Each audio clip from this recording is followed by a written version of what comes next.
Assalamualaikum warahmatullahi wabarakatuh. My name is SAFWAN bin RADZI. My mention number is 262526. Today, I will present about import policy for agricultural industry in Malaysia. Agriculture remains as the third engine of economic growth for Malaysia. In 2019, the agriculture sector contributed about RM103.79 billion to the national gross domestic product. GDP. Malaysia supports the implementation of trade liberalization championed by the World Trade Organization (WTO).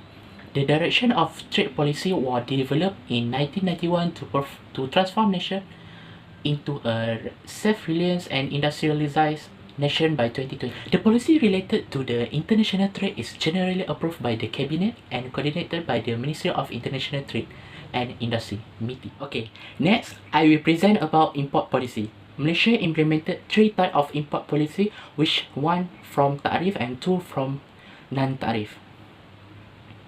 Okay, first one is import tariff. What is import tariff? Import tariff is that levied on imported product.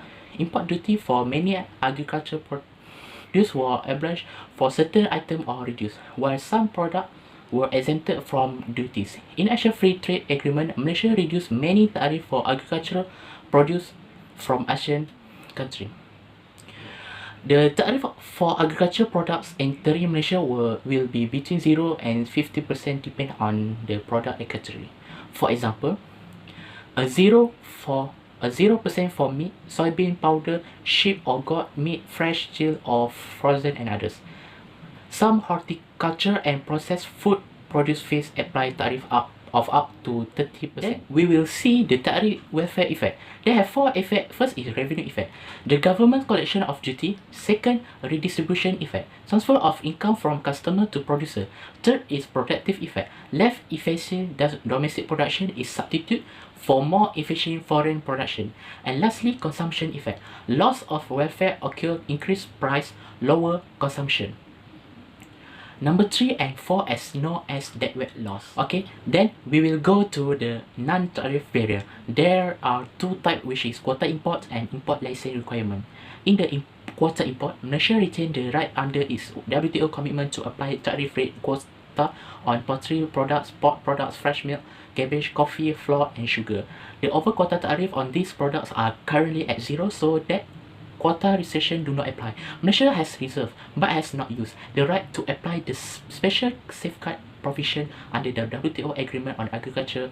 A wide range of agriculture products are subject to import license requirement.